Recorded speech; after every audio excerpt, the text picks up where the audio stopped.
Tae-ho Kim stood in front of the huge window, looking out at space. Stars filled the darkness like tiny diamonds.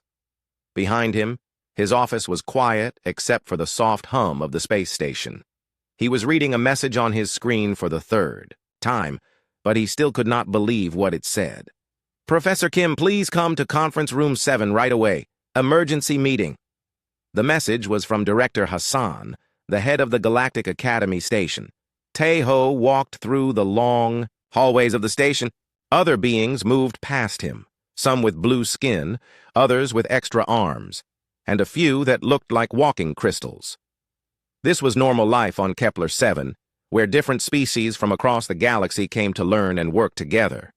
When he reached the conference room, Tae-ho saw he was not alone. Sunmi Park was already there, sitting at the long metal table.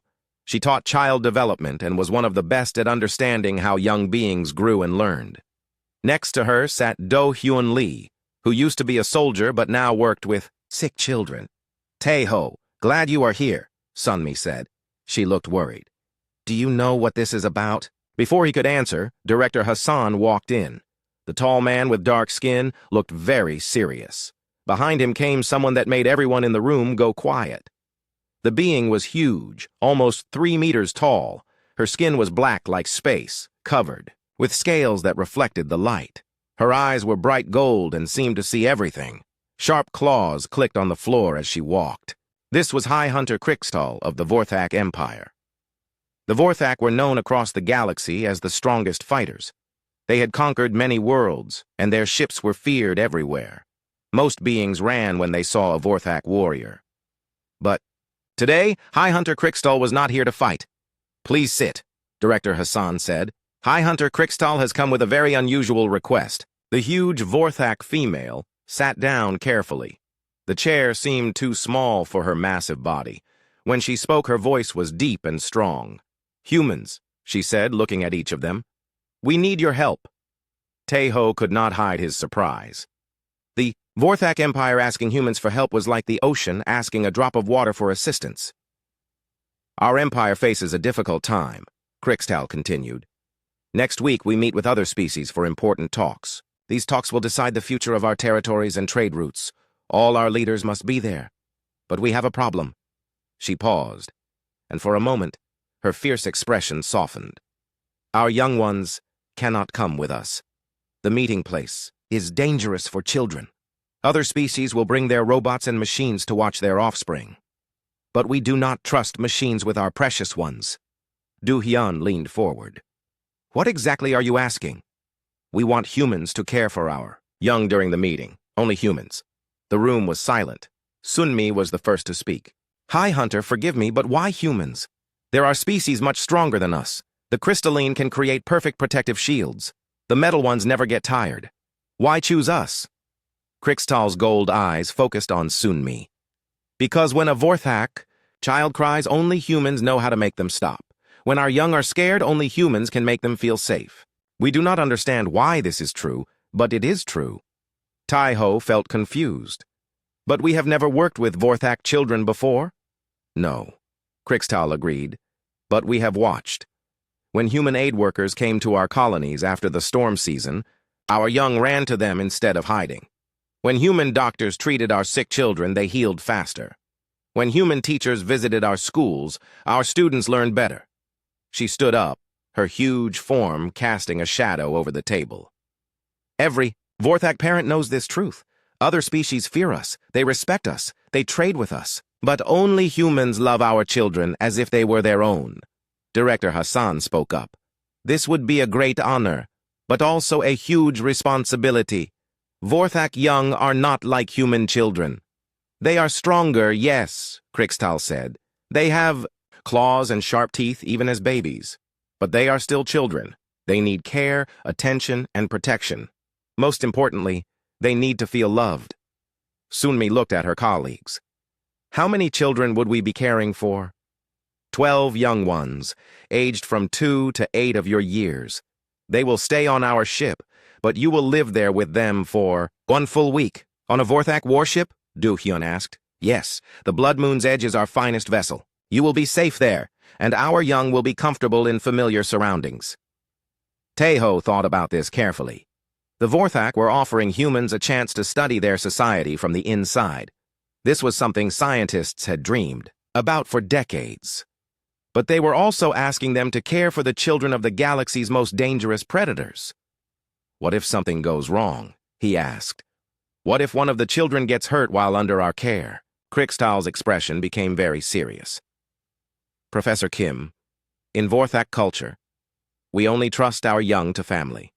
By asking you to care for our children, we are saying that we consider humans to be family. If you accept, you will have the protection of the entire Vorthak Empire. The weight of her words settled over the room. Being considered family by the Vorthak meant something more valuable than money or territory. It meant having the most powerful military force in the galaxy as allies. But Sunmi was thinking about something else. Hi, Hunter. Have you asked other species to care for Vorthak children before? Yes. The blue ones offered to use their mind powers to keep our young calm. The insect people said their hive could watch 1,000 children without effort. The energy beings promised to teach our children to float in the air. And our children screamed until we took them away. They would not eat. They would not sleep. They wanted to go home immediately. Teho began to understand. But with humans, it is different. With humans, our children sing. The room was quiet, again as they thought about this. Finally, Director Hassan spoke. We need time to discuss this and prepare. Of course, Krikstal said. But please understand, the meeting begins in 3 days. We need your answer by tomorrow. After the Vorthak leader left, the 3 humans sat in silence for a long time. This is incredible, Sunmi finally said. We could learn so much about their society, their child-rearing practices, their family structures. It is also terrifying, Do-hyun added. If anything happens to those children. But think about what she said, Teho interrupted. About the other times humans have interacted with Vorthak young. There must be something about us that connects with them. Sunmi nodded slowly. I have heard similar stories from other species, not just Vorthak. The wolf people of the Outer Rim often request human nurses for their pups. The bird clans prefer human teachers for their chicks. So this is not just about the Vorthak, Teho realized. This is about something deeper. Do-hyun stood up and walked to the window. Outside, ships from dozens of different species moved through space, each one carrying beings that looked and thought differently from humans. Maybe that is exactly why we should do this, he said. Maybe it is time to find out why predators trust us with their children. Sunmi smiled for the first time since the meeting began. When do we leave? Teho looked at his colleagues and felt something he had not expected. Excitement mixed with fear, but also a deep sense of purpose. Tomorrow they would give their answer to High Hunter Krikstal, and somehow he already knew what that answer would be. The shuttle ride to the Vorthak ship was unlike anything Teho had ever experienced.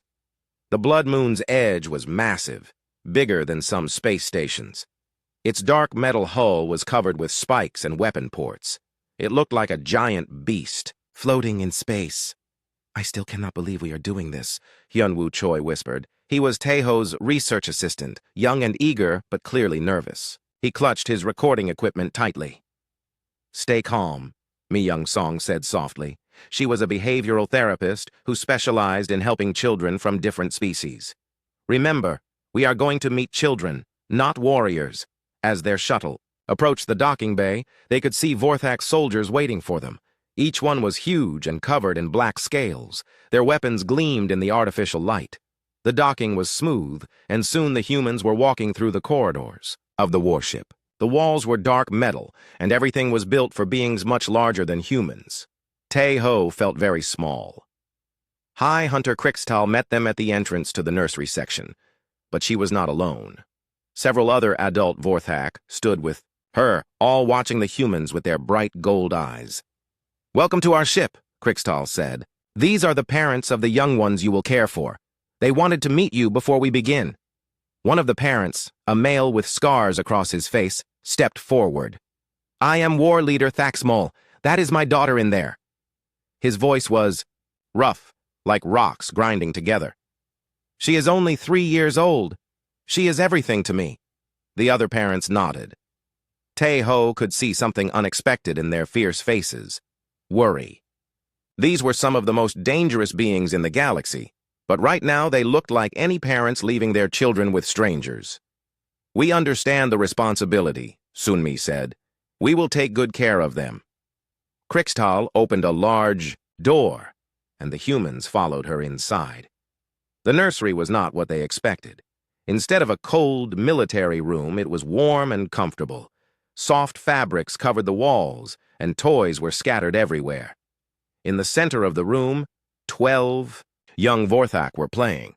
But when the door opened, all the children stopped what they were doing and looked at the newcomers. For a moment, everything was silent. The young Vorthak were smaller versions of their parents, but somehow different. Their scales were softer, more gray than black. Their eyes were bigger and brighter. They had small claws and tiny teeth, but they did not look dangerous. They looked curious. The smallest one, barely bigger than a human toddler, took a step toward the humans. Then another step. Her mother, standing behind the humans, made a soft clicking sound that might have been encouragement. "Hello," Mi-young said in a gentle voice, kneeling down to the child's level. "My name is Mi-young. What is your name?" The little Vorthak tilted her head, studying Mi-young's face. Then she made a sound that was almost like purring and reached out with one small clawed hand to touch Mi-young's face. "Her name is Kira Lin," Krixtal translated. "She is saying you have kind eyes." Soon other children began approaching the humans. They moved slowly at first, then with more confidence. Hyunwoo sat down on the floor, and immediately 3 young Vorthak came to investigate his recording equipment. "Careful with that," he said, but he was smiling. One of the children, a boy about 6 years old, picked up a small camera and examined it carefully. "Grix wants to know what this does," Krixtal said, watching from the doorway. "It takes pictures," Hyunwoo explained. He showed Grix how to point it and press the button. The child's eyes went wide when he saw his own image on the small screen. Meanwhile, Do-hyun was surrounded by several older children who seemed fascinated by his medical bag. They watched as he pulled out a stethoscope and showed them how it worked. "Would you like to listen to your heart?" he asked one of them. The child nodded eagerly and held very still as Do-hyun placed the stethoscope on her chest. When she heard the sound of her own heartbeat, she made excited clicking noises and called to the other children. Jin-ho Nam, the engineer who had joined their team, was sitting quietly in a corner. He was not trying to interact with the children, just watching them play. But slowly, the youngest ones began to gather around him. They seemed drawn to his calm presence. "That is interesting," Krixtal observed. "The little ones usually hide from strangers, but they trust Jin-ho already. Children can sense when someone is safe," Mi-young explained. "Jin-ho has a very peaceful energy." As the minutes passed, something wonderful happened. The young Vorthak began to relax completely around the humans. They showed them their toys, their drawings, and even their sleeping areas. They chattered in their own language, and while the humans could not understand the words, they could hear the happiness in their voices. Then something unexpected occurred. A group of other beings arrived at the nursery door. They were Zephyrians, tall and made of living crystal that rang like bells when they moved. Behind them came several Mantari, insect-like creatures with many arms and compound eyes. "We came to see the human caretakers," the lead Zephyrian announced. "Our species are curious about this arrangement." Krixtal allowed them to enter, but she watched them carefully. The Zephyrians approached the playing children and began to sing in their crystal voices. The sound was beautiful, like wind chimes, in a gentle breeze. But the young Vorthak did not like it. They moved away from the Zephyrians and clustered around the humans instead. When one Zephyrian tried to pick up little Kira Lin, she started to cry and reached for Mi-young. "Perhaps they are tired," the Zephyrian suggested, but his crystal body was already dimming with disappointment. The Mantari tried next. They offered the children sweet-smelling flowers and tried to communicate through pheromones. But again, the young Vorthak showed no interest. They seemed uncomfortable and kept looking to the humans for reassurance. "This is very strange," one of the Mantari clicked. Our own young find us irresistible. Why do these children prefer humans? Teho was wondering the same thing. He watched as Grix brought him a drawing he had made. It showed stick figures that were clearly meant to be humans and Vorthak children playing together. The boy pointed to the drawing and then to Teho, making happy purring sounds. Maybe it is not about what we offer them, Sunmi said thoughtfully. Maybe it is about how we make them feel. Jinho was now surrounded by 4 of the youngest children. They were not asking him to play or give them anything. They just wanted to be near him. One had fallen asleep against his leg. Jinho, what are you doing differently? Mi-young asked. Nothing special, Jinho replied quietly. I am just being here with them. The Zephyrians and Mantari tried for another hour, but the results were the same. The young Vorthak were polite but distant with them. They clearly preferred the humans. As the other species left, looking confused and slightly hurt, Krixtal closed the door behind them. You see, she said to the humans, this is why we chose you. Our children do not want entertainment or gifts or impressive abilities. They want something else. What? Teho asked. They want to be loved, Krixtal said simply. And somehow, you humans know how to love children that are not even your own species. The afternoon continued, and the bond between the humans and young Vorthak grew stronger. The children taught the humans simple words in their language, and the humans taught them basic Earth phrases. They played games that needed no translation, like hiding and seeking. When feeding time came, the humans helped the children eat their meals. The young Vorthak ate raw meat, which was strange for the humans to see, but they did not show any disgust. They simply helped the smaller children cut their food and praised them for eating well. You are naturals at this, Krixtal observed. It is as if you have been caring for Vorthak young your whole lives. As evening approached, it was time for the adult Vorthak to leave for their diplomatic meeting. One by one, the parents came to say goodbye to their children. These fierce warriors became gentle as they hugged their young ones and whispered soft words in their ears. War Leader. Thaxmol knelt down to his daughter, Kira Lin. Be good for the humans, he said in accented English so the caretakers could understand. They will keep you safe. Kira Lin nodded solemnly, then ran to Mi-young and took her hand. As the parents left, some of the children began to look sad. But the humans quickly distracted them with stories and songs. Soon, the nursery was filled with the sound of laughter, again. That night, as the young Vorthak settled down to sleep, they did something that surprised everyone. They arranged their sleeping mats in a circle around the humans, as if the caretakers were the center of their small world. In all my years, Krixtal said quietly, I have never seen our young bond so quickly with anyone. There is something special about your species.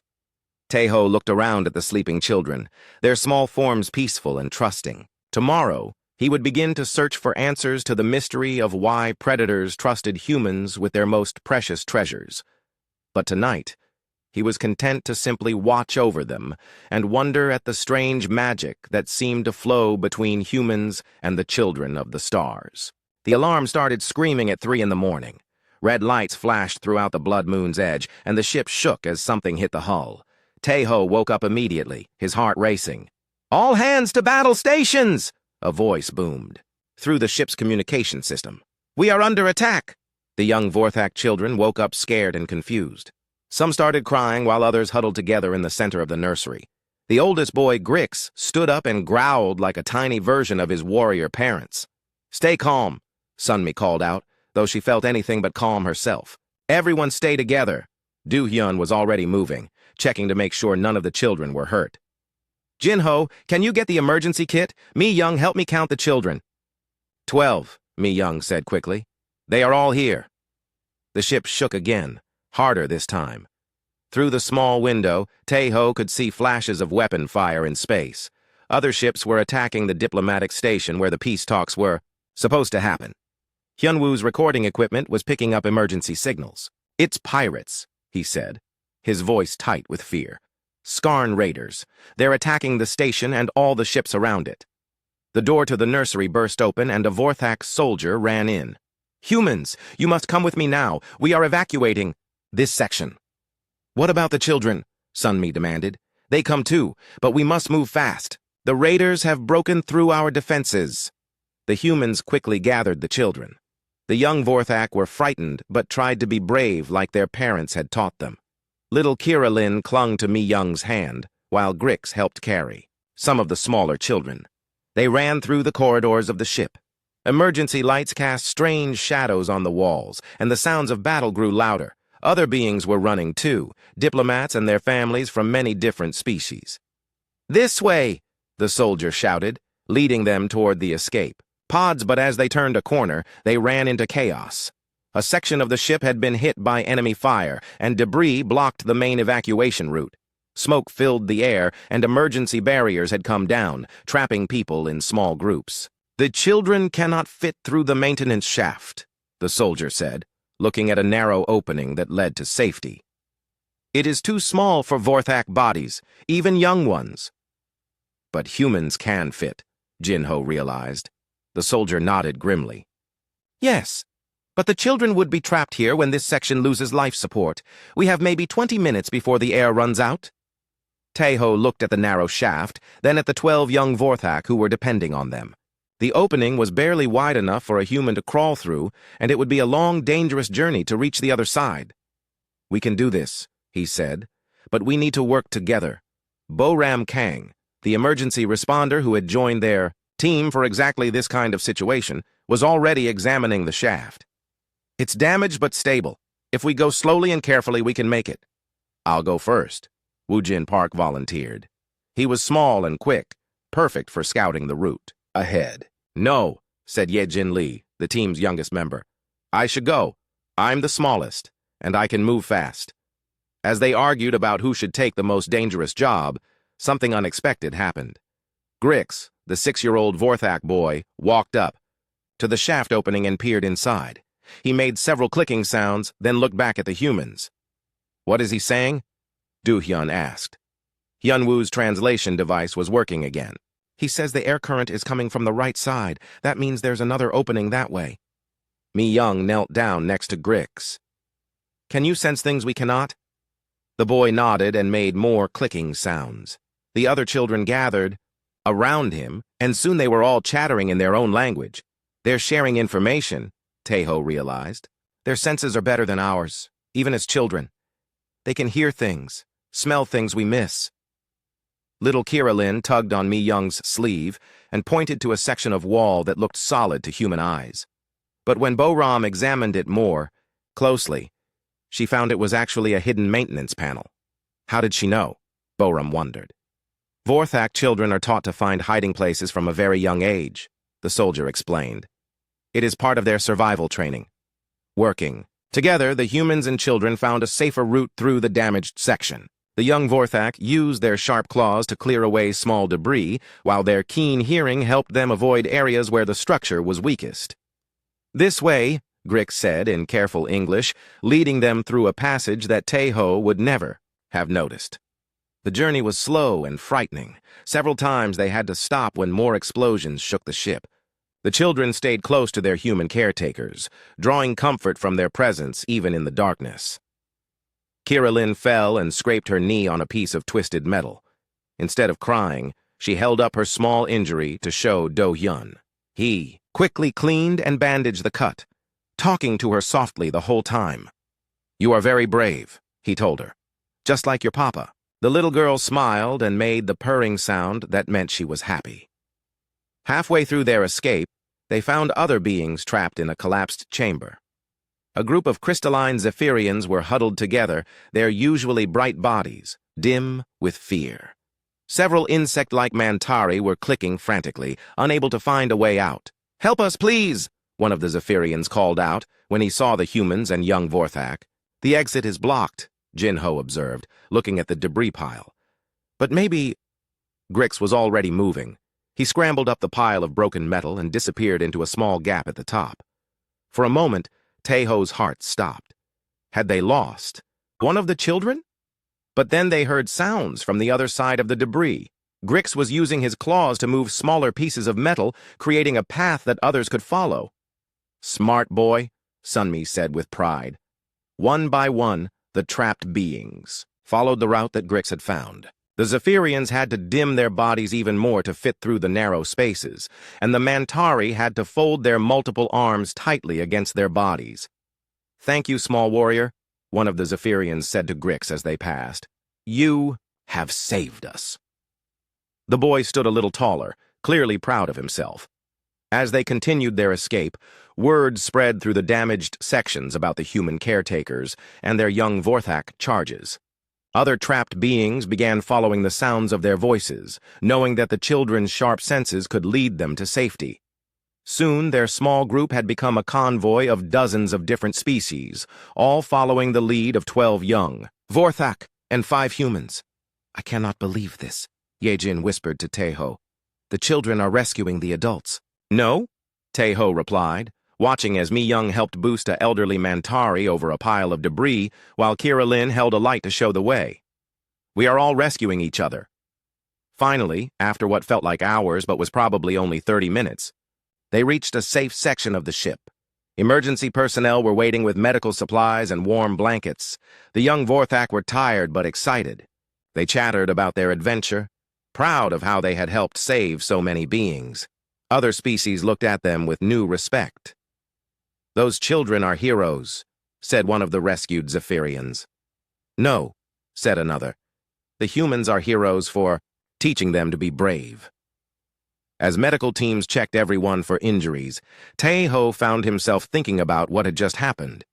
In the middle of chaos and danger, something beautiful had occurred. The young Vorthak had not panicked or hidden. Instead, they had stepped up to help, guided by their human caretakers but acting on their own courage. "Sir," Hyunwoo said, approaching, with his recording equipment. "I captured everything. The way the children worked with us, how they led other species to safety. It's incredible. Boram was treating minor cuts and bruises, but her real attention was on the interaction between humans and the young Vorthak. Did you see how they organized themselves? Without any formal training, they formed rescue teams. And they included everyone," Woo Jin added. "They didn't just save their own kind. They helped beings that most adults would see as enemies or strangers." Jinho was sitting quietly with several of the youngest children. They were tired now, and some were falling asleep against him. "Maybe this is why their parents trust us," he said softly. "We don't just keep their children safe. We help them become the best versions of themselves." Sunmi nodded, watching as Grix showed some of the rescued adults the path they had taken. When children feel loved and supported, they naturally want to help others. It doesn't matter what species they are. An hour later, High Hunter Krixtall arrived with other adult Vortak. The diplomatic meeting had been canceled because of the pirate attack, but all the important leaders were safe. When she saw her people's children surrounded by beings from dozens of different species, all of them talking excitedly about the rescue, Krixtall stopped in surprise. "What happened here?" she asked. "The humans saved us," said one of the Zephyrians. "And the young ones showed us the way. They were so brave," added a Mantari. "We would have died without them." Krixtall looked at Taeho, her golden eyes bright with something that might have been pride. "Is this true?" "The children saved themselves," Taeho replied. "We just helped them believe they could." That night, as the young Vorthak finally settled down to sleep, they had a new. Dr. So-young Kim had never seen anything like it. She stood in the medical bay of the Blood Moon's edge, looking at the brain scans of the young Vorthak on her screen.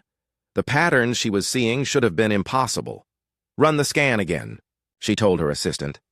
"I already ran it 3 times, doctor," the assistant replied. "The results are the same every time." So-young had been asked to check the children after their rescue mission to make sure they were not hurt or traumatized. What she found instead was something that would change everything they thought they knew about humans and alien species. "Jae-min, come look at this," she called to the xenopsychologist who was working at another station. "Jae-min." Oh walked over and looked at the screen. His eyes grew wide. "These are bonding patterns," he said slowly. "Yes, but look at where they are strongest." Jae-min studied the colorful brain scan. The patterns showed how the young Vorthak minds were forming emotional connections.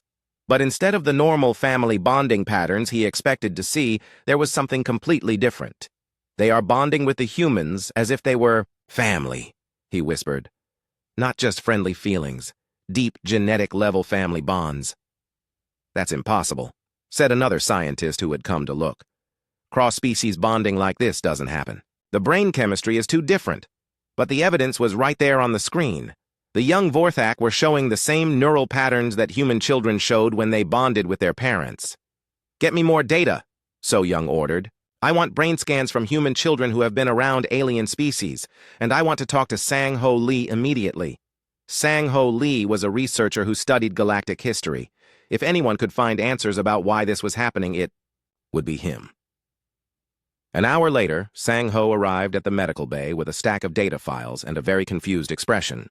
So Young, what you are asking me to research doesn't make sense, he said. Cross-species bonding on this level should be impossible unless... Unless what? Unless the species shared evolutionary history at some point. But humans and Vorthak evolved on planets that are thousands of light years apart. So Young showed him the brain scans. Sang-Ho stared at them for a long time without speaking. This changes everything, he finally said. If these patterns are real, then we need to look at galactic history in a completely new way. What do you mean? Give me 6 hours and access to the galactic archives. I think I know what to look for, but I need to confirm it. While Sang-Ho worked on his research, other team members were making their own discoveries. In Young, the cultural anthropologist, had been interviewing the rescued beings about their experience during the evacuation. It's very strange, she told Taeho as they walked through the ship's corridors. Every species I talked to said the same thing. The young Vorthak didn't just help them escape. They made them feel safe. Safe how? Like they were being protected by family. A Zephyrian told me that when little Kirillin took his hand to guide him through the debris, he felt the same way he did when his own children helped him. A Mantari said that Grix reminded her of her own brave offspring. Taeho stopped walking. You mean the children were triggering parental feelings in other species? Not just parental feelings, family recognition responses, as if these adult aliens were seeing the Vorthak children as their own young ones. This was getting stranger and stranger. First, the Vorthak children were bonding with humans like family. Now, other species were responding to the children as if they were family too. But that only happened after the children spent time with humans, In Young continued. The Zephyrians and Mantari who tried to interact with the children before the rescue didn't have these feelings. So something about being around humans changed how the children interacted with other species? That's what it looks like. That evening, Sang-Ho called a meeting in the ship's main conference room. He looked tired but excited, like someone who had just solved a puzzle that had been bothering him for years. I found something incredible in the galactic archives, he began. But first, let me ask you a question. What do you know about the Great Migration? That's ancient history, Taeho said. Millions of years ago, before any of our current civilizations existed. Exactly. But the archives contain genetic data from archaeological sites across the galaxy. And I found something impossible. Sang-Ho activated a large screen that showed a map of the galaxy. Thousands of dots marked different star systems.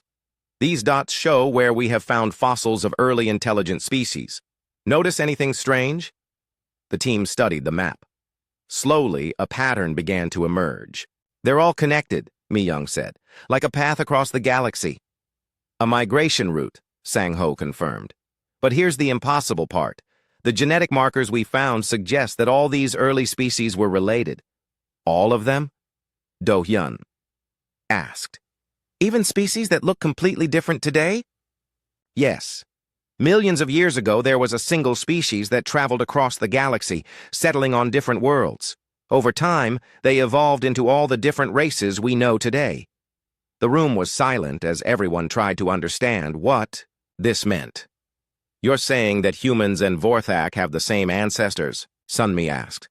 Not just humans and Vorthak. All intelligent species in the galaxy. We're all descended from the same original race. Jamin leaned forward. But if that's true, why don't all species bond with each other the way the children bond? With humans? Because evolution changed us, Sang-Ho explained. Each species adapted to their new worlds. Some became predators, Others became prey. Some developed technology, others developed psychic abilities. We all became very different. But the bonding instincts remained, So Young said, understanding. Deep in our genetic memory.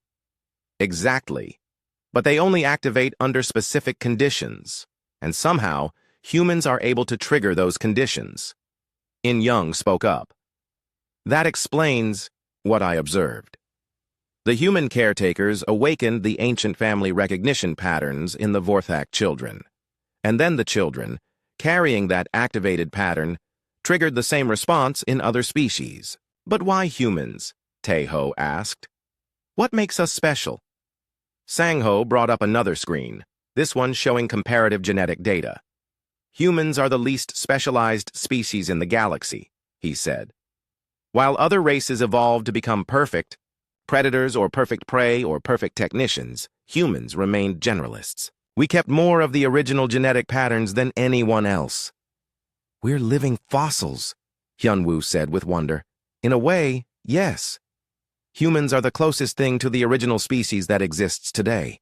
That's why alien children respond to us. We trigger their genetic memory of what their ancestors were like before they specialized.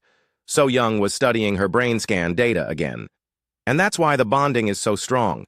It's not just emotional, it's biological. But there's more, Sangho continued.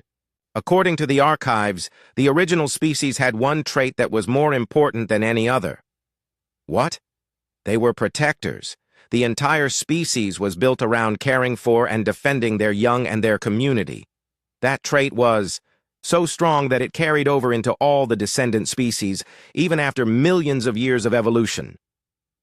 That's why predator species trust humans with their children, Taeho realized.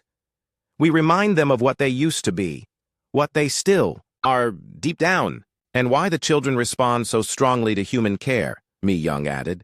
We're activating their deepest genetic programming. The meeting continued late into the night as the team discussed the implications of their discovery. They were not just caring for alien children. They were awakening something that had been sleeping in the galaxy for millions of years. This explains so much, In Young said. Why human aid workers are welcomed on hostile worlds, why human diplomats can negotiate peace between enemy species, why human teachers are requested across the galaxy. We're not just another species, Sunmi said slowly. We're the species that reminds everyone else that they're all family. But why now? Do-hyun asked. Why is this happening now, after millions of years? Sang-ho looked thoughtful. Maybe because the galaxy is finally ready. All these different species have spent millions of years becoming perfect at what they do. But perfection has made them isolated from each other. Maybe they're starting to remember that being connected is more important than being perfect. As the meeting ended and the team prepared to return to their duties, Taeho looked out at the stars through the ship's large window. Somewhere out, there were billions of beings from hundreds of different species, all descended from the same ancient family, and somehow humans had become the key to helping them remember that connection. No wonder the children sing when we're around, he said, softly. We're all coming home. The emergency session of the Galactic Council was unlike anything in recorded history. Representatives from hundreds of species filled the massive chamber on Central Station, their voices creating a chaos of different languages and sounds. But today they were not arguing about trade routes or territory disputes. Today they were trying to decide if their civilizations would survive. Captain Yoon-ha-yoon stood at the podium in the center of the chamber, flanked by Young-soo Kim and Hae-won, Park from Earth's diplomatic corps. Behind them, on a huge screen, were images that made everyone in the chamber silent with fear. The Devourers had arrived. The enemy fleet was massive beyond imagination. Their ships were black and twisted, looking more like diseased organs than spacecraft. Intelligence reports said they had already consumed 3 entire star systems, turning planets into empty husks. The Devourer fleet will reach the core systems in 14 days, Captain Yoon announced.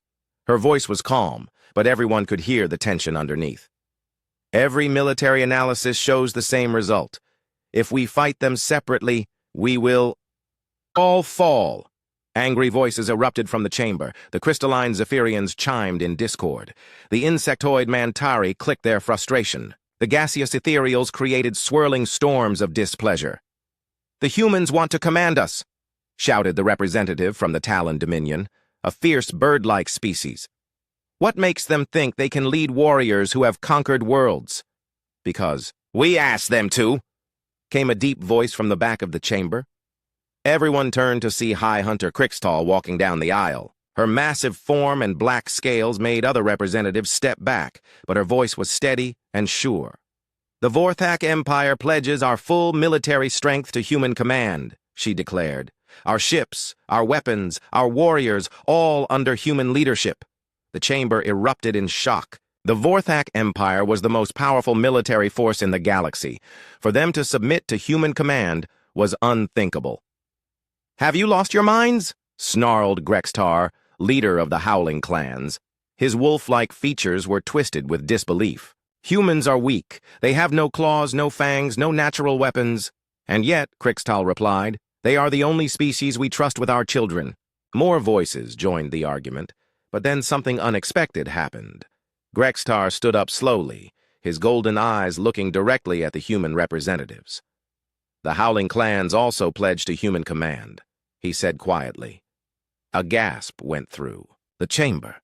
The Howling clans were almost as feared as the Vorthak. Their pack-hunting tactics had made them legendary warriors. "You too?" the Talon representative screeched. 3 months ago, human teachers came to our homeworld, Grextar explained. The pups loved them instantly. They learned more in 1 week with humans than in a full season with our own instructors. When the humans left, the pups howled for days. More representatives began to murmur among themselves. Similar stories were being whispered throughout the chamber. Then Silthara of the Depth Hunters rose from her aquatic tank. Her tentacles writhed as she spoke through her translator. "The Depth Hunters also submit to human leadership," she announced. "Our spawn have been requesting human caretakers for 2 years. We thought it was a strange phase. Now we understand it is something deeper." One by one, more predator species stood up and pledged their support. The Chamber Guards, the Stonebreakers, the Night Stalkers, all the galaxy's most dangerous species were agreeing to follow human military command. The prey species watched in amazement. Never in galactic history had predators willingly submitted to anyone. "This is madness," chittered the Mantari representative. "Why would apex predators follow humans?" Jihun Seo, the human military strategist, stepped forward. "Because we understand something that the galaxy has forgotten. War is not about being the strongest, or the fastest, or the most dangerous. War is about protecting what you love." He activated a display showing military formations and battle plans. Every predator species fights the same way. They attack what threatens their young.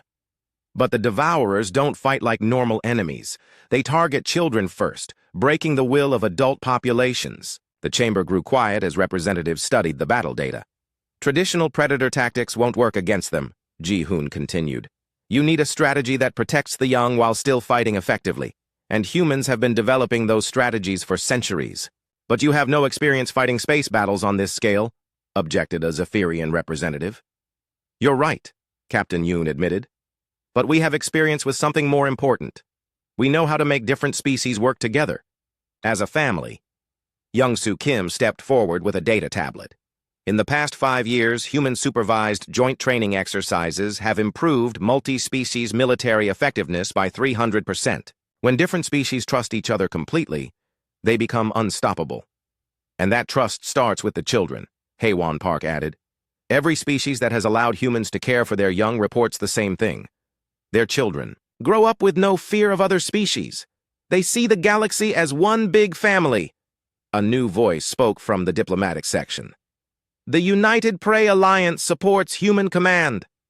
Everyone turned to see Zalthes of the Gentlefolk, a species that resembled large, peaceful deer. They were pacifists by nature, but had vast resources and supply networks. "Our children also love human caretakers," Zalthes explained. "Human teachers have shown our young that they don't need to fear predators, that they can be friends instead of enemies." More prey species began to voice their support. The Flower People, the Crystal Singers, the Cloud Dancers, all agreeing to follow human leadership in the coming war, but not everyone was convinced. The Nexoid Federation, a collection of machine intelligences, remained silent. Their representative, a sleek android called Prime Unit 7, finally spoke. Machines do not have children. We do not understand this bonding you speak of. Why should we risk our existence following organics? Ji-hoon had been expecting this question, because the Devourers don't just consume organic life, they absorb all forms of intelligence, including artificial ones. Your machine cities will be just as vulnerable as our biological worlds. We can defend ourselves, Prime Unit 7 replied coldly. Can you? Young-soo asked. The Devourers have already consumed the core mine network and the Silicon Collective, two machine civilizations more advanced than yours. The android was silent for a long moment, processing data. What do humans offer that other organics do not? Captain Yoon smiled. We see machines as just another kind of people. On Earth, our artificial intelligences are considered citizens with full rights. Our children grow up playing with AI companions. We don't see you as tools or servants. We see you as family. Prime Unit 7's optical sensors focused on the human captain. This is unusual. Most organics fear or seek to control artificial intelligence. Most organics haven't spent generations learning to love beings that are different from them, Haewon replied. The android stood silent for several minutes, communicating with other Nexoid units across the galaxy. Finally, it spoke. The Nexoid Federation will follow human command, but we want proof of this family concept you speak of. What kind of proof? Captain Yoon asked. We want human caretakers for our new AI units.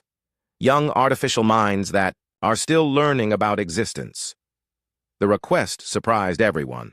Machines asking for human caregivers was unprecedented. We would be honored, Sunmi Park said, speaking for the first time. She had arrived from the Vorthak ship just in time. For the vote. Caring for young minds, artificial or biological, is what humans do best. The vote was called. One by one, species after species agreed to the unprecedented alliance. Predators and prey, organic and artificial, all pledging to work together, under human coordination. But as the session ended, Captain Yoon felt the weight of responsibility settling on her shoulders. They had agreed to follow humanity's lead, but the enemy they faced was unlike anything the galaxy had ever seen. 14 days, Young-soo said quietly as representatives filed out of the chamber. Can we really unite this many different species in time? Ji-hoon was already working on preliminary battle plans. We have one advantage the Devourers don't expect. They've never faced an enemy that fights as a family instead of separate armies. And if we fail? Haewon asked. Captain Yoon looked out, at the stars through the chamber's massive windows. Somewhere out there, the Devourer fleet was approaching.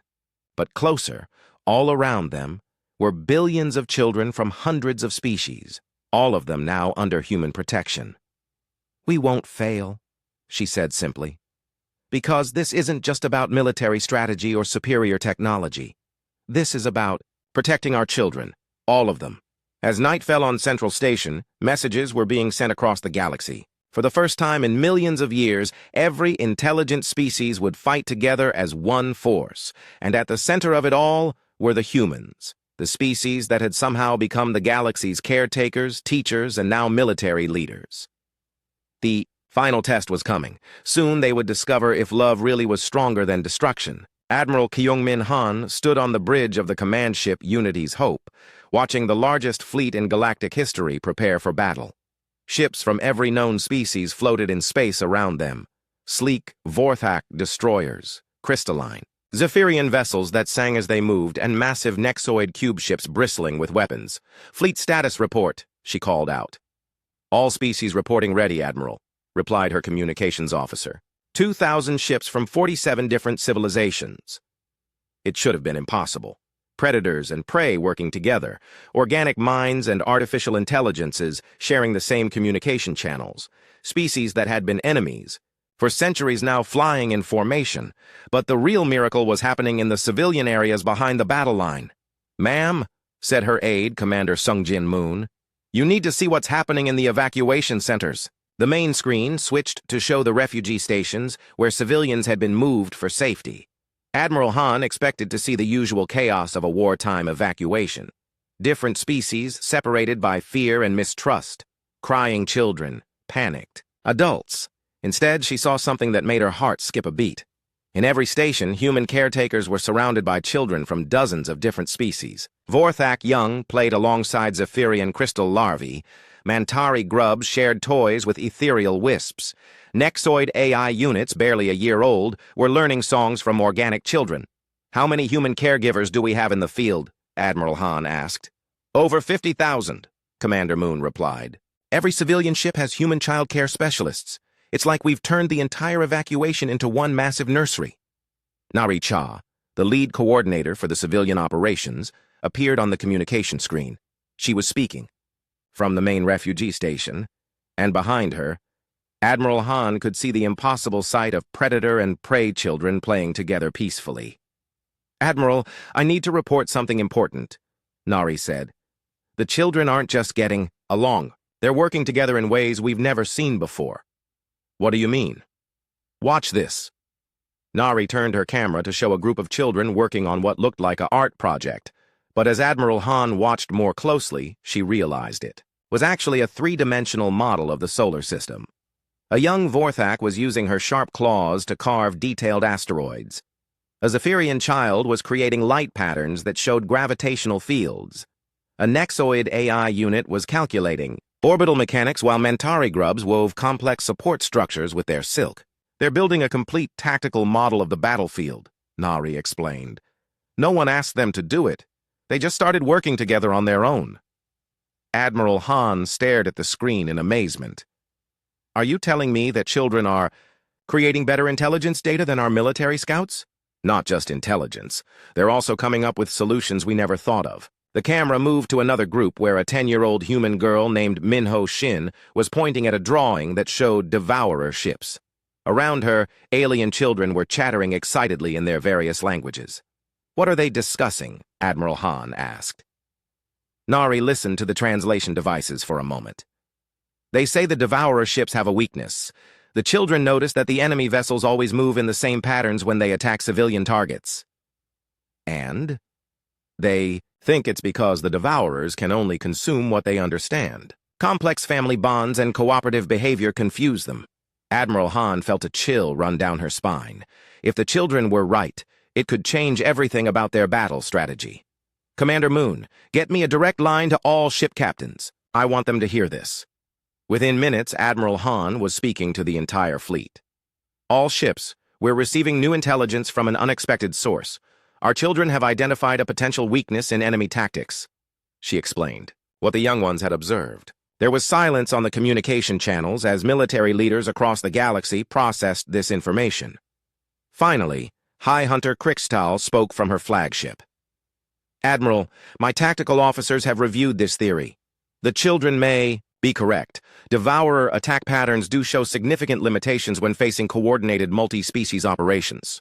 "Confirmed," added Prime Unit 7 from the Nexoid fleet. "Our analysis supports the hypothesis. The Devourers appear programmed to consume individual civilizations, not unified ones." Admiral Han looked out at her diverse fleet. "Then we'll give them something they've never faced before. A family." The battle began 3 hours later, when long-range sensors detected the Devourer fleet approaching the outer system. The enemy ships were even more terrifying than the reports had suggested. Black, twisted vessels that seemed to absorb light itself. "All ships, maintain formation," Admiral Han commanded. "Remember, we're not just individual species fighting together. We are one people protecting our children." The first engagement came when Devourer scouts probed the fleet's defenses. Traditional military doctrine would have called for each species to fight in their preferred style. Instead, Admiral Han implemented something unprecedented. Vorthak. "Destroyers provide close protection for Zephyrian crystal ships, Mantari swarm vessels, coordinate with Nexoid cube formations. Every ship covers another species, not their own." It was chaos at first. Vorthak warriors had to learn to protect. Crystalline beings whose thought processes were completely alien to them. Nexoid machines had to adapt their logical combat systems to work with the emotional, instinct-driven Howling clans. But something amazing happened. As the mixed formations began working together, they became more effective than anyone had imagined. "Possible. Devourer scouts are retreating," reported the sensor officer. They seem confused by our formations. Admiral Han smiled grimly. They're used to consuming one species at a time. They don't know how to handle a unified family. The main battle came at dawn, ship time. The Devourer fleet emerged from hyperspace. Like a dark storm, their thousands of vessels moving in perfect predatory coordination. All ships, remember what we're fighting for, Admiral Han broadcasted to the entire fleet. Not territory or resources or pride. We're fighting for every child in those evacuation centers. What followed was unlike any battle in galactic history. Instead of the usual organized chaos of space warfare, the unified fleet moved like a single, living organism. When Vorthak ships were damaged, Zephyrian vessels immediately moved to support them. When Nexoid formations needed backup, organic ships rushed to help without being asked. But the real turning point came when the Devourers tried their usual tactic of targeting civilian areas. A group of enemy vessels broke away from the main battle and headed for the evacuation stations. Standard protocol would have been to send part of the fleet to protect the civilians while the rest continued the main fight. Instead, something unprecedented happened. "Admiral," reported Commander Moon, "you need to see this. The children are broadcasting a message to the fleet." On the main screen appeared the face of little Kira Lin, the young Vorthak, who had been one of the first to bond with human caretakers. But she wasn't alone. Around her were children from every species in the galaxy, all speaking together in a dozen different languages. But somehow, every being in the fleet understood what they were saying. "Don't worry about us," the children said. "We will protect each other. You protect the galaxy."